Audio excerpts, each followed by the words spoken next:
सपना तब खत्म होता है जब हम देखना बंद कर दें। तेरे बचपन का सपना अभी खत्म नहीं हुआ है। सभी सोचते हैं सुल्तान की हीरो वो होता है जो जीतता है। मेरा ये मानना है कि हीरो वो होता है जो हारता है। 3 साल पहले मैंने शुरुआत की थी अपनी इस जर्नी की, और आज 3 साल बाद मैं आप लोगों को दिखाने जा रहा हूँ कि कैसे मैं इन 3 सालों में कहाँ तक पहुँचा हूँ और मेरे पास कितने सारे रिसोर्सेज के अपग्रेडेशन हुए हैं। तो चलिए मैं आप लोगों को आज दिखाता हूँ part 2 of my mini studio.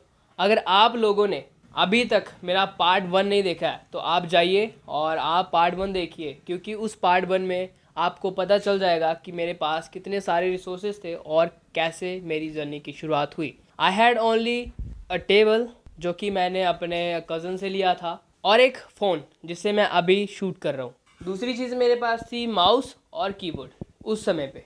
और आज मेरे पास क्या क्या है, मैं आज आपके साथ सारी चीज़ें शेयर करना चाहता हूँ। और चलिए आपको दिखाता हूँ कि क्या क्या मेरे पास है। और हम शुरुआत करने जा रहे हैं बिल्कुल बेसिक इक्विपमेंट्स के साथ। सबसे पहले मेरे पास मेरे मिनी स्टूडियो में जो इक्विपमेंट आता है, जो कि नंबर 1 की श्रेणी में है, वो ये है मेरा मोबाइल। और ये मोबाइल मैंने 2018 में लिया था, और इस मोबाइल से मैंने काफ़ी सारी चीज़ें सीखी हैं। मैंने एडिटिंग सीखी है, मैंने वीडियोग्राफी सीखी है, मतलब बेसिक फाउंडेशन जो मेरी स्ट्रांग हुई है वो इसी मोबाइल से हुई है। और इस मोबाइल के बाद जो मेरे पास डिवाइस आया था वो ये है, and this device gives me whole things that I wanted.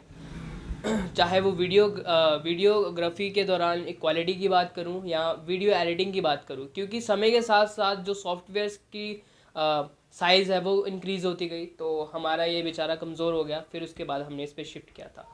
और चलिए अब आगे की बात करते हैं कि हमारे इक्विपमेंट में 3rd नंबर पे कौन सा है। अगर बीच बीच में मैं गाइस इक्विपमेंट की नंबरिंग भूल जाऊँ तो कोई दिक्कत तो नहीं होगी ना, बिकॉज़ बहुत सारे इक्विपमेंट है और मैं आपको सारे 1 बाय 1 बताना चाहता हूँ। और हाँ, शुरुआत छोटे से ही होती है, तो मैं सारे छोटे से छोटे इक्विपमेंट बताना चाहता हूँ, बिकॉज़ उस समय पे मेरे पास छोटे से छोटे इक्विपमेंट्स भी नहीं थे। तो 3rd नंबर पे जो इक्विपमेंट है वो है ये पावर बैंक। क्या होता था कि कभी कभार जब मैं गांव में होता था लाइट चली जाती थी, और लाइट चले जाने के बाद कोई पक्का नहीं होता था कि लाइट कब आएगी, और फिर उसके बाद काफ़ी सारी चीज़ें वहीं पे स्टक हो जाती थी, क्योंकि आपको पता है इलेक्ट्रिसिटी बहुत ज़्यादा ज़रूरत पड़ती है मोबाइल्स को चार्ज करने की। और फिर वहाँ पे पढ़ना हो जाता था रात को, या बहुत ज़्यादा इंपॉर्टेंट सारी चीज़ें हो जाती, तो मैंने ये पावर बैंक लिया था उस दौरान पे। एंड ट्रैवलिंग में भी बहुत ज़्यादा साथ देता है ये मेरा। लास्ट टाइम जब दिल्ली गया था तो इसने बहुत ज़्यादा साथ दिया, इसको लगा कि मैं शूट करता था। हाँ, और फिर उसके बाद हमारे पास 4th नंबर पे है मेरे airbuds, AirPod and neckband and headset. So दोस्तों शुरुआत करता हूँ मैं हेडसेट से। तो ये हेडसेट गेमिंग के लिए मैं लेके आया था, छोटू के लिए ऑर्डर करवाया था ऑब्वियसली। और फिर उसके बाद इसने मेरा वीडियो एडिटिंग में भी काफ़ी ज़्यादा साथ दिया है, और अभी भी दे रहा है। इसको 2 साल हो गए हैं। एंड फिर उसके बाद अभी हाल ही में मैंने एयरबड्स लिए थे, और ये बोट कंपनी के हैं। ये तीनों बोट कंपनी के हैं। हाँ, तो बहुत ज़्यादा मेरे को इसकी भी नीड्स लगी थी जब मैं ट्रैवलिंग मैंने शुरू करी थी। बीच बीच में जब जाता रहता हूँ तो इनकी बहुत ज़्यादा ज़रूरत पड़ती है। और उससे पहले मेरे लिए ये सबसे ज़्यादा खास चीज़ है मेरे लिए, क्योंकि ये मेरे फर्स्ट नेक बैंड्स हैं, और इनसे पहले मैंने सबसे पहले ये लिया था। बहुत ज़्यादा मेरा इसने भी साथ दिया। एंड अब आगे बढ़ते हैं हमारे स्टूडियो की और छोटी से छोटी इम्पोर्टेंट चीज़ पे। तो हमारे पास आ जाता है मेरा ये वॉच, जो कि यार मेरे पास एडिशनल कोई वॉच नहीं है टाइम देखने के लिए। मेरे पास एक टाइम वो वाली अलार्म वॉच थी, वो ख़राब हो गई थी, और मेरे को एक वॉच चाहिए थी। बचपन से ही मेरा ना बहुत, मतलब मेरे को पसंद है स्पोर्ट्स वॉच, और मैं इसको बहुत ज़्यादा प्रेफरेंस देता हूँ कहीं भी पहनना हो, कहीं भी जाना हो। तो sports watch is my favourite and it is also part of my mini studio. और अनदर इक्विपमेंट जो मेरे मिनी स्टूडियो का वो है ये स्पीकर। तो दोस्तों ये स्पीकर बहुत ज़्यादा इंपॉर्टेंट है मेरे लिए, और मेरा फेवरेट भी है, बिकॉज़ ये मेरा फर्स्ट स्पीकर है जो कि मैंने आज तक लिया है। ठीक है, और ये इसको मैं मोस्टली जब यूज़ करता हूँ जब मैं अकेला रहता हूँ। वैसे तो मैं हमेशा अकेला ही रहता हूँ रूम में, बट मैं जितनी भी विंडोज़ है सारी क्लोज़ करके फिर मैं इसको चला के बिंदास जो भी मुझे सुनना होता है मैं वो सुनता हूँ। फिर उसके बाद जो हमारे मिनी स्टूडियो में पार्ट आता है, इक्विपमेंट आता है, वो है मेरा ये माइक, जो कि बोया का शॉटगन माइक है। और ये मेरा पहला माइक है जिसे मैंने यूज़ करके काफ़ी ज़्यादा वीडियोस बनाई हैं।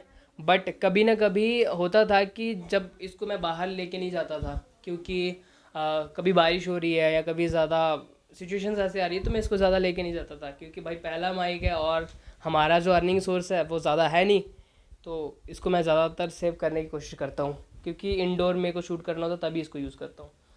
फिर मेरे पास आता है एक इक्विपमेंट जिससे अभी मैं फ़िलहाल शूट कर रहा हूँ, ये है मेरा व्लॉगिंग ट्राइपॉड जिससे अभी फ़िलहाल शूट हो रहा है, ठीक है। और उसके बाद जो दूसरा ट्राइपॉड मेरे पास आता है वो है ये स्टैंडिंग ट्राइपॉड। एंड ये हाल ही में मैंने 2-3 महीने पहले लिया था, जो कि बहुत बहुत ज़्यादा नीड थी मेरे को इसकी। और कभी भी मुझे रूम में जब सोलो रहता हूँ, अकेले रहता हूँ, तो मुझे शूट करने की बहुत ज़्यादा ज़रूरत पड़ती है, मेरे को एंगल्स लेने होते हैं, सेट करना होता है, तो उस पर ये आता है। तो आज जो भी है मैं सब दिखाना चाहता हूँ। तो फिर उसके बाद आता है गाइज ये मेरा RGB लैम्प।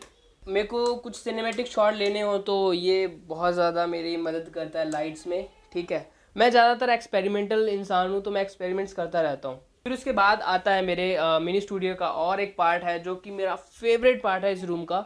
जब मैं बिल्कुल रूम को डार्क कर लेता हूँ ना, अंधेरा हो जाता है, तो मैं इसको अपने लैपटॉप के साथ जलाकर जो मेरे रूम की वाइब बनती है मेरे लिए बहुत सही लगती है मेरे को, क्योंकि sometimes I feel low and I consider कि ये जो मून है ये मेरे को हील करता है, मेरे को एनर्जी देता है एंड काइंड ऑफ दिस। और अब आते हैं गाइज एक और इक्विपमेंट और एक और सोर्स की तरफ, जो कि है हमारे पूरे मतलब जितना मेरा मिनी स्टूडियो है ना, इसका सबसे इम्पोर्टेंट पार्ट है और ये सबको एनर्जी देता है, हम ये मान सकते हैं। After electricity this device gives energy because it is wifi. और ये वाईफाई मैंने तब लगवाया था जब मैंने लैपटॉप लिया था। तो अब आते हैं हमारे कीबोर्ड और माउस पे, जो कि है RGB कीबोर्ड एंड माउस। ये जो चीज़ें हैं गाइज ये बहुत ज़्यादा इंपॉर्टेंट है मेरे लिए, क्योंकि आपको पता है एक टेक्निकल इंसान के लिए ये सारी चीज़ें इंपॉर्टेंट ही होती हैं। अगर सारा काम मुझे करना हो ना, तो मैं किस पे डिपेंडेंट होता हूँ, इस चेयर पे डिपेंडेंट होता हूँ। बिकॉज जब मैं दूसरी चेयर पे प्लास्टिक वाली चेयर में बैठता था, तो मेरी जो नेक है, मेरी जो कमर है, बेंड होती थी, दर्द होने लगती थी, ज़्यादा समय तक बैठता था। बट जब से मैंने ये चेयर ली है, मेरे को बहुत ज़्यादा हेल्प होती है। और as a fitness freak person मैं आपको बता दूं कि आपका पोस्चर कितना ज़्यादा इंपॉर्टेंट होता है जब आप काम कर रहे होते हो, क्योंकि बहुत ज़्यादा फिर आपको according to the age issues आने लगते हैं, तो हम वो नहीं चाहते, तो इसलिए हमने ये ली थी चेयर। फिर सेकंड लास्ट चीज़ मैं आपको बता रहा था, मेरी जो 3 साल के बीच में सबसे ज़्यादा इम्प्रूवमेंट हुई है, कम्युनिकेशन की बात करूँ या खुद को एक्सप्रेस करने की बात करूँ, तो गाइज ये है सेकंड लास्ट चीज़ मेरे मिनी स्टूडियो की, और ये है बुक्स। और इन बुक्स की जो सबसे ज़्यादा खास बात है, इनडायरेक्ट आपकी इम्प्रूवमेंट होती जाएगी, आपको पता नहीं चलेगा, सबसे खास बात वो है। तो चलिए दोस्तों, अब फाइनली हम आते हैं अपने लास्ट इक्विपमेंट पे, जो कि सबसे बड़ा इक्विपमेंट और सबसे बड़ा जो हमारा अमाउंट लगा है वो इस लैपटॉप में लगा है, ठीक है। तो ये है मेरा गेमिंग लैपटॉप और ये है Acer Helios Neo 16। I don't ever slow up, no I don't take shit. I got no love for the fakeness. If you wanna play tough and wanna hate this, I'll always show up. I don't ever slow up, no I don't take shit. I got no love for the इस laptop की जो कमी थी ना, मुझे पिछले 3 सालों से मतलब कहीं ना कहीं लगता था कि मेरे पास एक लैपटॉप होना चाहिए, एक लैपटॉप होना चाहिए। बस ऐसे ही मैनिफेस्ट करते करते एक दिन ये लैपटॉप भी आ गया हमारे पास। टू बी ऑनेस्ट बताऊँ, मेरे को लगता नहीं था कि मैं कभी जल्दी इतने समय में ले पाऊँगा। कॉलेज लाइफ के अंदर तो इम्पॉसिबल ही लग रहा था। दोस्तों, एक और इक्विपमेंट है जो कि बहुत ज़्यादा इम्पॉर्टेंट रोल प्ले अदा करता है मेरे मिनी स्टूडियो में, और वो इक्विपमेंट है ये मोबाइल फ़ोन जिससे मैं अभी शूट कर रहा हूँ। और ये मोबाइल फ़ोन प्रोवाइड किया गया था AKS प्रोडक्शन के द्वारा 2 साल पहले, जब मैंने AKS प्रोडक्शन ज्वाइन किया था। एंड 2 महीने पहले मैंने AKS प्रोडक्शन छोड़ दिया, तो still I am using this phone. And इसके लिए मैं काफ़ी ज़्यादा थैंकफुल हूँ AKS प्रोडक्शन का, बिकॉज़ आपने अगर पिछली वीडियो देखी है तो आपको पता चलेगा कि मैंने उसमें पूरी चीज़ें बताई हुई हैं। और पर्सनली AKS प्रोडक्शन ने काफ़ी ज़्यादा शेप करने में मेरी हेल्प करी है personally. And I am very thankful to this कि ये मोबाइल अभी भी मैं फ़िलहाल यूज़ कर रहा हूँ, बिकॉज मेरे पास अनदर कोई ऐसा इक्विपमेंट है नहीं जिससे मैं क्वालिटी प्रोवाइड कर सकूँ। एंड क्वालिटी जो मेरी अभी वीडियोस की कुछ साल पहले रही है वो इसी मोबाइल के थ्रू रही है। तो फ़िलहाल हमारे पास सिर्फ 2 ही फ़ोन है, एंड ये मोबाइल भी खुल चुका है। सो दोस्तों, ये था मेरा mini studio tour. And I hope कि आप लोगों को ये मेरा मिनी स्टूडियो का जो टूर था, सेटअप था, जितना भी मैंने रिसोर्सेज लिए हैं, आपको अच्छा लगा होगा। और ये पार्ट 2 है, तो होप करता हूँ कि अब जो नेक्स्ट पार्ट आए वो इससे भी ज़्यादा बेस्ट हो, उससे भी ज़्यादा अच्छा हो। फ़िलहाल तो ये मेरे लिए जन्नत है भाई, क्योंकि ये मेरा जोन जो है ना, ये जन्नत से कम नहीं है। जो मैं मैनिफेस्ट करता था, जो मैंने एक समय पे किया था, वो मेरे पास आज है। और आई एम मैनिफेस्टिंग कि इससे भी ज़्यादा बढ़िया जो है इक्विपमेंट अपग्रेडेशंस मैं इन फ्यूचर करूँ। That's my whole dream.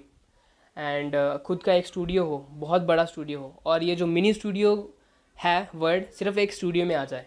Mini studio का सिर्फ स्टूडियो में, लार्जेस्ट स्टूडियो काइंड ऑफ। ठीक है, तो ठीक है, और thank you for watching and I hope कि आप लोगों को आज की वीडियो पसंद आई होगी। अगर आपको वीडियो अच्छी लगी है तो लाइक करें, शेयर करें एंड कमेंट सेक्शन में ज़रूर बताएं कि आपको ये मेरा अपग्रेडेशन कैसा लगा।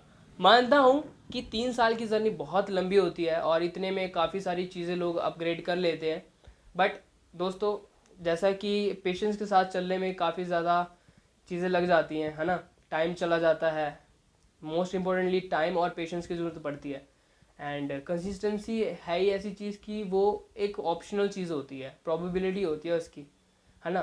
तो हमारा जो कर्म है वो है कि करते जाओ और फल की चिंता मत करो। ये एक लाइन मैं मोस्टली फॉलो करता हूँ।